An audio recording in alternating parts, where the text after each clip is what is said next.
Good morning students, welcome back to Sai Maan academy coaching classes. आज का जो हमारा टॉपिक है वो अपने रेगुलर सब्जेक्ट से हटके है और ये बहुत ही इंटरेस्टिंग टॉपिक है जिसमें हम डिस्कस करेंगे कि आप टीजीटी कमीशन का एग्ज़ाम किस प्रकार क्लियर कर सकते हैं, कैसे आप मेरिट में आ सकते हैं। इसमें थोड़ा थोड़ा बहुत फिलॉसफी है, ज्ञान है और कुछ एक एनालिसिस है जिसके बेसिस पे हम एक स्ट्रेटजी डेवलप कर सकते हैं कि कैसे इस एग्ज़ाम को क्रैक किया जा सकता है। बेसिकली ये सभी एग्जाम्स पे लागू होती है चीज, लेकिन फिर भी हम क्योंकि टीजीटी कमीशन आर्ट्स पे फोकस कर रहे हैं, उसी को एक बेस बना के उसी के एग्जांपल्स लेके हम इसको इस वीडियो में डिस्कस करेंगे। ठीक है। जिन लोगों ने भी अभी तक हमारा चैनल सब्सक्राइब नहीं किया है उनसे रिक्वेस्ट है कि आप चैनल को सब्सक्राइब करें, वीडियोस को लाइक करें और शेयर करें, सो दैट ज़्यादा से ज़्यादा स्टूडेंट्स तक ये इन्फॉर्मेशन पहुंच सके। ठीक है। ये जो बेसिकली ये जो स्लाइड है, इसमें जो भी इंफॉर्मेशन दी जाएगी वो मेरे अपने पर्सनल एक्सपीरियंस और पर्सनल एनालिसिस के बेस पे है। ठीक है। इसका किसी और चीज से कोई संबंध या लेना देना नहीं है कि ऐसे ही आपने करना है। बेसिकली ये कि ये थोड़ा सा फिलॉसफी प्लस एनालिसिस का मिक्सचर होने वाला है आज का। देखिए, इसमें है strategy to be in merit, किस प्रकार आप मेरिट में आ सकते हैं टीजीटी कमीशन के एग्जाम में। अब जैसे मैं बिलीव करता हूँ, इसमें तीन चीजें हैं जो आपको चाहिए। पहली है सेल्फ कॉन्फिडेंस। आपके अंदर कॉन्फिडेंस होना चाहिए कि मैं ये अचीव कर पाऊंगा या कर पाऊंगी। दूसरा है हार्ड वर्क।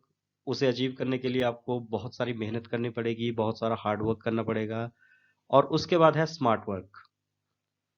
ठीक है, तीन चीजें हैं। कुछ लोगों के लिए स्मार्ट वर्क नई चीज होगी, या इन तीनों ही चीजों की हर किसी की अपनी अलग डेफिनेशन है। मैं अपनी अंडरस्टैंडिंग के हिसाब से, अपने जो मेरा थॉट प्रोसेस है उसके हिसाब से मैं इनको डिस्क्राइब करने की कोशिश करूंगा। देखिए, सबसे पहले बात आती है सेल्फ कॉन्फिडेंस की। इसमें जैसे कहा जाता है कि जो भी आपका वॉर है, जो भी लड़ाई है, वो सबसे पहले मन में जीती जाती है।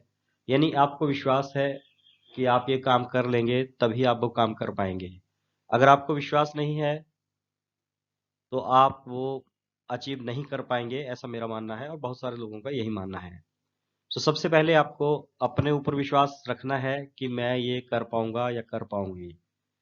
इस जब आपको अपने ऊपर विश्वास होगा तो आप आधे से ज्यादा लड़ाई अपने आप जीत जाएंगे, क्योंकि बाकी जो प्लान स्ट्रेटजीज जो कुछ भी आप बनाएंगे वो इसी बिलीफ के ऊपर होने वाला है। अगर आपको अपने ऊपर विश्वास नहीं है तो सब कुछ बेकार है। बहुत सारे स्टूडेंट जो भी हम जिनसे डिस्कस करते हैं उनको यही होता है, उनको अपने ऊपर विश्वास ही नहीं होता। उनको लगता है उनका तो होना ही नहीं है, पर चलो पेपर दे आते हैं। तो ऐसा नहीं करना है। आपको फर्स्ट पॉइंट है बिलीव इन योर सेल्फ, अपने ऊपर आपको विश्वास रखना है।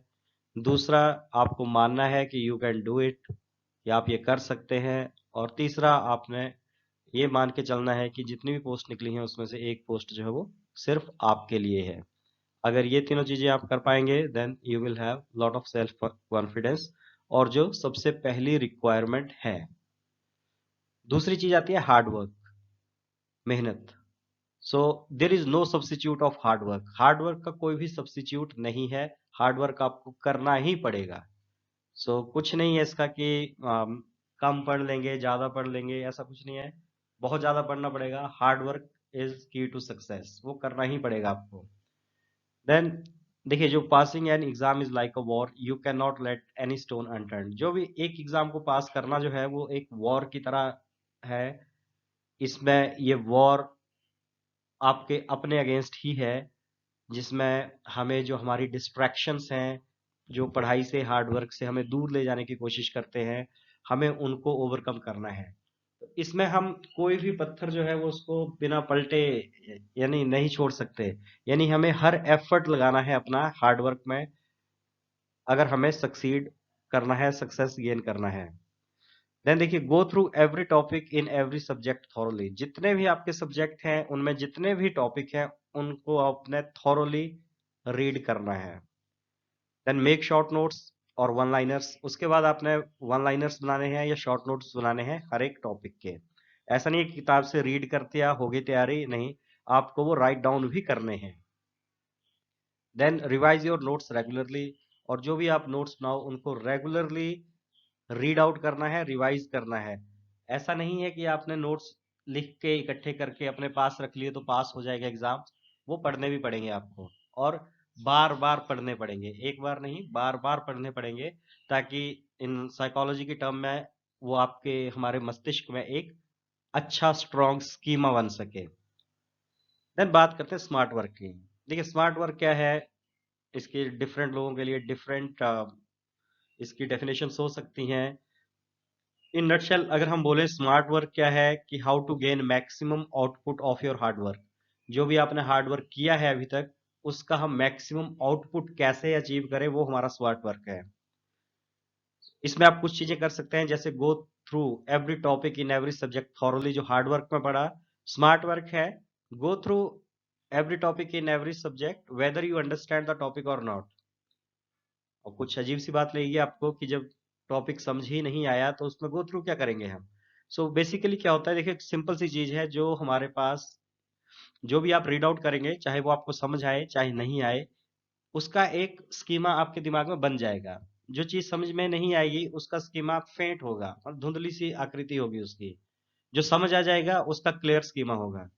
तो जो हमारे एग्जाम्स होते हैं मल्टीपल चॉइस क्वेश्चन के, उसमें हमारे सामने ऑप्शंस होती हैं।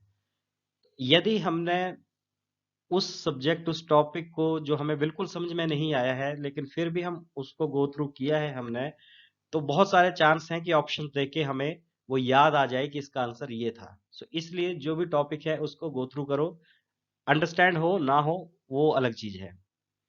Then give more time to subjects you feel comfortable and less to other subjects. बहुत इंपॉर्टेंट है, आपके जो भी सब्जेक्ट्स हैं आपके एग्जाम में, उनको आप डिवाइड करो इजी मॉडरेट एंड टफ में।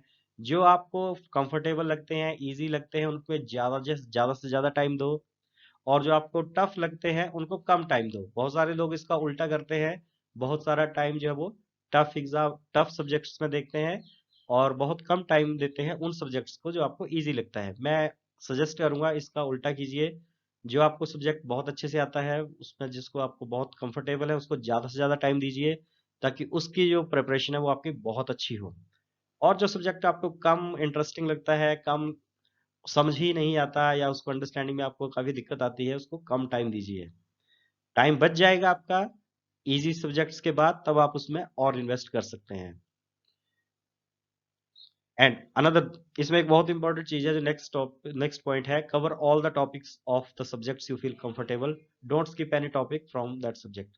तो जो भी आपने सब्जेक्ट चूज किया है कि मुझे आसान है, इसमें मैं कंफर्टेबल फील करता हूँ या करती हूँ, अब उस सब्जेक्ट में आपने कोई भी टॉपिक छोड़ना नहीं है। ऐसा नहीं करना कि ये मेरा सिंपल सब्जेक्ट है पर इसके मैं 10 में से 8 ही टॉपिक करूंगा, 2 नहीं करूंगा, वैसा नहीं करना है। जो भी आपने सब्जेक्ट चूज किया है सिंपल सब्जेक्ट का, उसको आपने बिल्कुल अच्छे तरह से बिल्कुल रेडी करना है।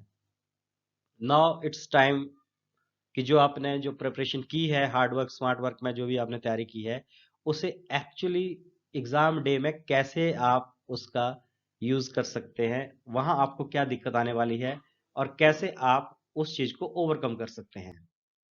देखिए हमारे पास टोटल क्वेश्चन होंगे 200, और टोटल टाइम होगा 2 घंटे। 200 क्वेश्चन है, 120 मिनट है। काफी टफ है। बहुत सारे स्टूडेंट इसी चीज में दिन रात सोचते रहते हैं कि अटेम्प्ट कैसे होगा, हमसे नहीं होगा, ये सारी चीजें। सो अब देखिए इसमें क्या है, अम, जैसे अगर हम कोई भी क्वेश्चन पेपर देखते हैं, उसमें जो एक क्वेश्चन होता है, उसको पढ़ने में, उसको अंडरस्टैंड करने में हमें अप्रोक्सीमेटली 25 से 30 सेकंड्स का समय लगता है। कुछ को कम भी लगता होगा, कुछ को ज्यादा लगता होगा, लेकिन मैंने ये अपना एनालिसिस है, मेरा अपना एनालिसिस है, तो मैंने अपने हिसाब से बनाया है। जितना भी मैं डेटा कलेक्ट कर सकता था अपने प्रैक्टिस से, या जो भी कुछ एक स्टूडेंट्स थे उनसे पूछ के, जितना भी मैं इसको कवर कर सकता था। ठीक है। सो देखिए इसमें जो हम एवरेज टाइम जो है वो रीड किसी भी क्वेश्चन को रीड आउट करने में हमें लगेंगे 25 to 30 सेकेंड्स। और उसके बाद उसको ओएमआर शीट पे सर्कल मार्क करने के लिए अगेन लगेंगे हमें 8 to 10 सेकेंड्स। यानी प्लस माइनस, देखिए थोड़ा बहुत रहेगा इसमें, कुछ को कम लगेगा कुछ को ज्यादा लगेगा, बट एक एवरेज सी बात कर रहा हूँ मैं आपको। हाँ, आप खुद इसको प्रैक्टिस कर सकते हैं, इसी स्ट्रेटेजी को फॉलो करके आप अपना एनालिसिस खुद बना सकते हैं कि आपको कितना लगेगा। सो इसमें अगर मैं बात करूं कि अगर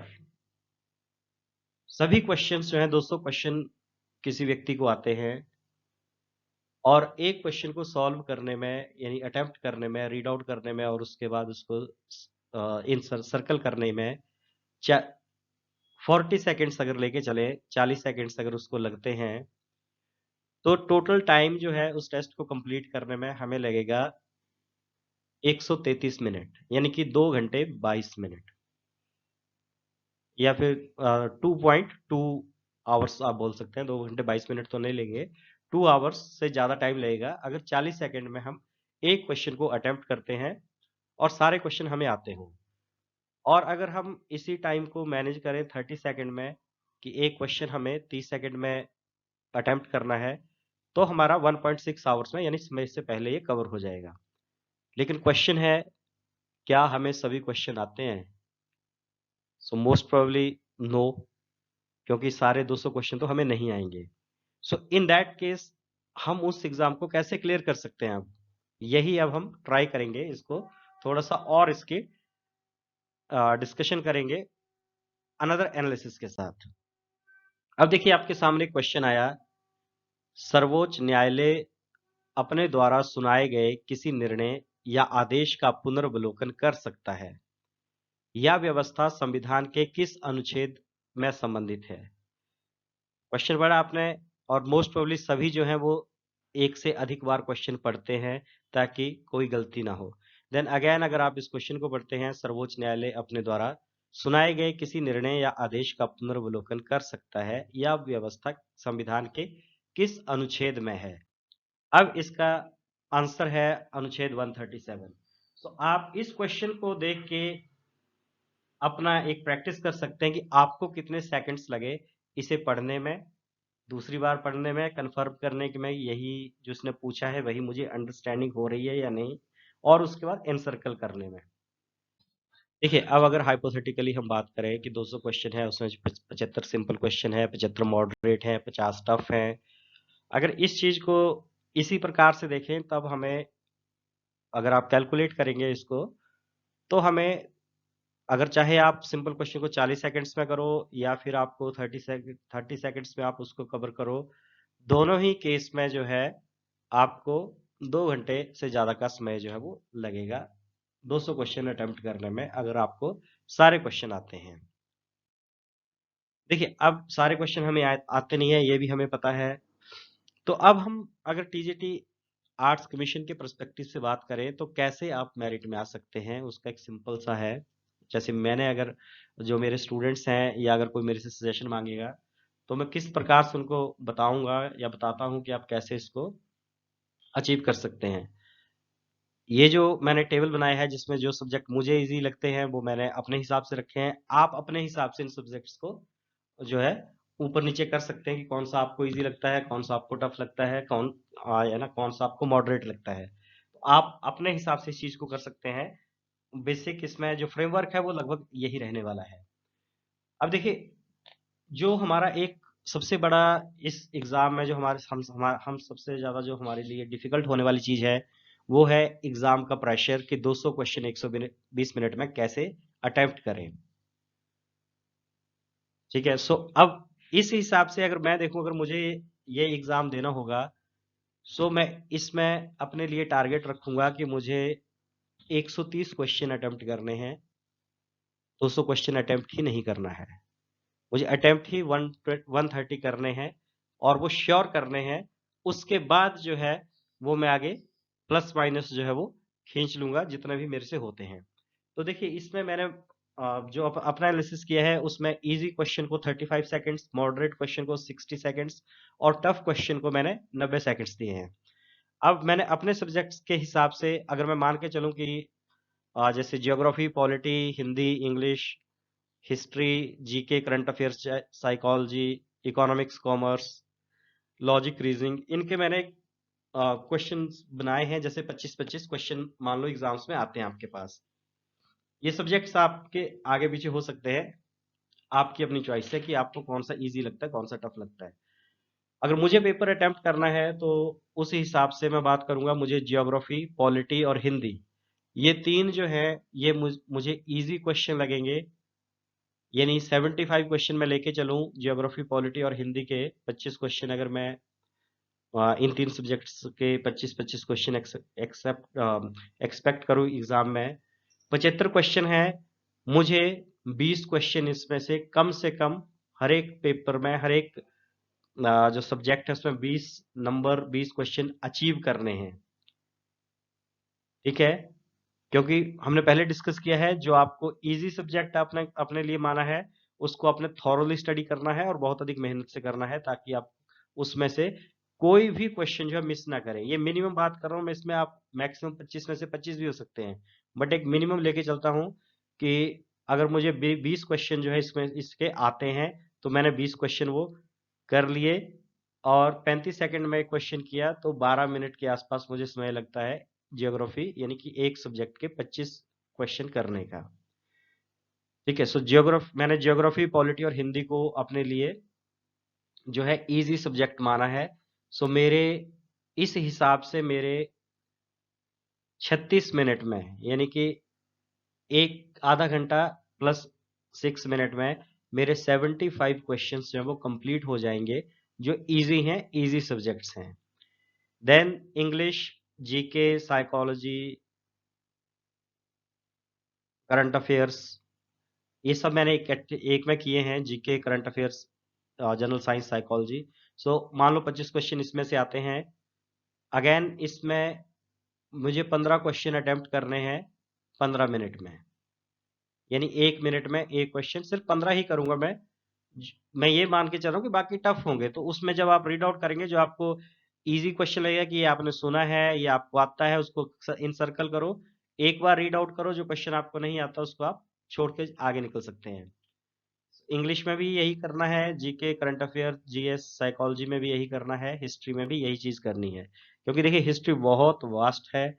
आप जितनी अधिक प्रिपरेशन करेंगे, तब भी हमें लगता है कि हमें कुछ नहीं आता, यानी कि वो सारे क्वेश्चन नहीं अटेम्प्ट कर पाएंगे हम, जहां तक मुझे लगता है अपने एक्सपीरियंस से।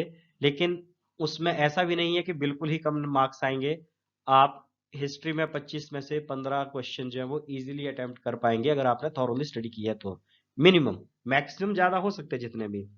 देन इकोनॉमिक्स, कॉमर्स है, उसमें इकोनॉमिक्स, कॉमर्स और लॉजिक, रीजनिंग या कोई और मिसलेनियस सब्जेक्ट्स हैं, उन टोटल मिला के वो 50 क्वेश्चन बचे हमारे, तो उसमें मेरा अपना टारगेट रहेगा कि 12-12 क्वेश्चन, यानी 24 क्वेश्चन एंड 36 मिनट्स में। अगर इस हिसाब से मैं अपनी बात करूं, तो मेरा जो पेपर कंप्लीट कर पा रहा हूं मैं, ये 129 क्वेश्चन अटेम्प्ट कर रहा हूं मैं, जो सही हैं। 129 क्वेश्चन का मैंने फोकस किया कि 129 क्वेश्चन मुझे कम से कम सही करने हैं, जो बाकी मेरे और इन 129 क्वेश्चन को करने में मुझे जो टाइम लग रहा है वो लग रहा है 116 मिनट, यानी मेरे पास 4 मिनट और हैं, जिनसे मैं बाकी जितने भी मेरे क्वेश्चन बचे हैं उनको मैं बिना पढ़े गोले लगा दूं। अगर टाइम कम लगता है आपको अटेम्प्ट करने में, तो पढ़ के लगा सकते हैं, एल्स या तो मैं बिना पढ़े ही कर दूं बाकी जितने बचे हैं, और या फिर जो है अगर आप मैनेज कर सकते हैं जल्दी इस टाइम को कवर अप करने के, यानी कि उससे कम समय में अगर आप इसको कंप्लीट कर लेते हैं एग्जाम को, तो बहुत अच्छी बात है। एल्स एक ही ऑप्शन चूज करके, कोई भी एक option A, B, C, D, जो भी आपको लगता है, सारे क्वेश्चन आप लास्ट में उसमें 4 मिनट में इनसर्कल कर सकते हैं। हाँ, अब मैं ये नहीं कह रहा हूँ कि आप जो मैं बोल रहा हूँ उसको फॉलो करो, बट आप इसको अपने हिसाब से इस फ्रेमवर्क पे एनालाइज कर सकते हैं, एंड मोस्ट प्रोबेबली आप सक्सीड भी होंगे, क्योंकि ये मेरा अपना ट्रायल एंड टेस्टेड मेथड है। सो इन केस अगर आपको वीडियो अच्छा लगा हो, तो प्लीज़ लाइक करें, शेयर करें और सब्सक्राइब करें। हाँ, आप अपने कमेंट जरूर दें कि इस स्टडी में अगर आपको लगता है कि ये भी कुछ चीजें मैंने स्किप कर दी, या फिर सिर्फ फिलॉसफी है, जो भी आपको लगे वो आप इसमें डिस्कस कर सकते हैं, या फिर आप मुझे कॉल करके या व्हाट्सएप करके हम इस पे और अच्छे से भी एनालिसिस कर सकते हैं। Thank you and have a nice day. जय हिंद, जय भारत।